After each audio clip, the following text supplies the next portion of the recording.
Hello, I am Jody Wolf, and you're watching Expoz September 29, 2012, 1:18 a.m. Birmingham, Alabama. Topic, the unit, SEAL Team 6.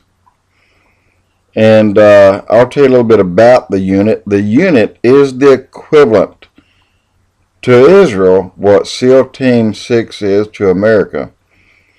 And I'm going to tell you a moment about the Raid on Entebbe, and I'm sure a lot of you have heard about that. I've heard it, and I've never really read it, but it's interesting. In the Raid on Entebbe in Uganda in July 4, 1976, the Palestinian Front hijacked an airliner and forced it to Uganda. The Palestinian terrorist group called the PFLP,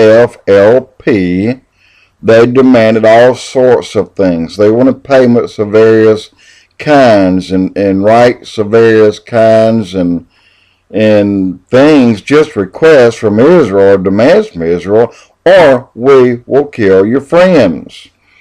Now, when they hijacked this plane, there was over 200 people on it, and over 80 were Jewish. So many people were released when they got to Uganda, but no Jews were released. In fact, the hijackers were going to start killing the Jews if their requests were not met quickly.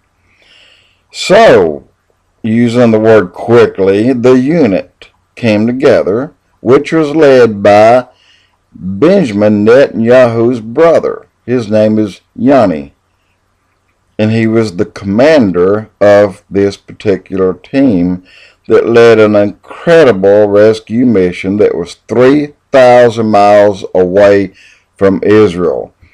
And the Palestinians were big on black Mercedes, and you may know this.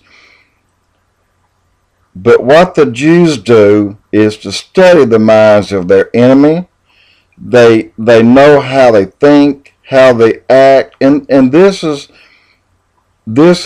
Israel. They're perhaps some of the best in the world, along with our SEAL Team 6, when these type of things happen. They have to be their best, and the commanders and leaders of the Israeli military will know in full detail who and what they are up against and what they need to do. But keep in mind, Israel, since they became a nation in May 14, 1948, have not lost a battle. And although a hijacker is not a battle, but it's something. In any case, the unit got together, took a transport, it's probably a C-130, and inside they put the unit in and a black Mercedes. They landed. Now get this, they drove or flew, 3,000 miles under the radar. No one knew they were coming.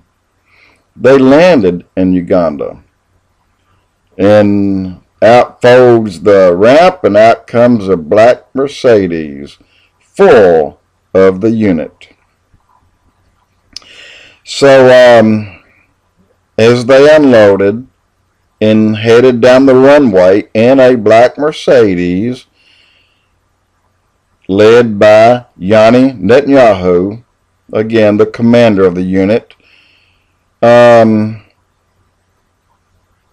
the Palestinians saw this black Mercedes coming. Well, it's so-and-so coming back from lunch, or it's the boss, or it's somebody else, but he's one of us. The hijackers just thought, well, since it's one of them, don't worry about it. But it was a daring and brave rescue mission, and the sad thing was one man lost his life, and that was Yanni Netanyahu, the commander of the unit. The unit went in and did what they had to do to get their people free. And that same night, they flew back home to Israel. I'm not saying they flew it 3,000 miles overnight. No, they didn't. But they arrived in Uganda at midnight, and they were off the runway probably, I think, about an hour. headed home. So as the C-130 landed on the runway in Israel, and then out come the back of the plane, a black Mercedes, the world knew then that Israel had freed their people and brought them home. I was just listening to Bob Urich and Gary Stearman on Prophecy in the News, talking about the story that reveals so much about the history of Israel and their fight for Israel and the thinking of the minds of the Jews. The Netanyahu family are a part of what Israel is today. And they're just a family of heroes who shed their blood over and over for their home, the home God gave them, which was Israel. So here in America, the United Nations, at the UN rather, Benjamin Netanyahu said, we draw a red line for Iran, and we will take Iran's nuclear facilities out if they cross that line.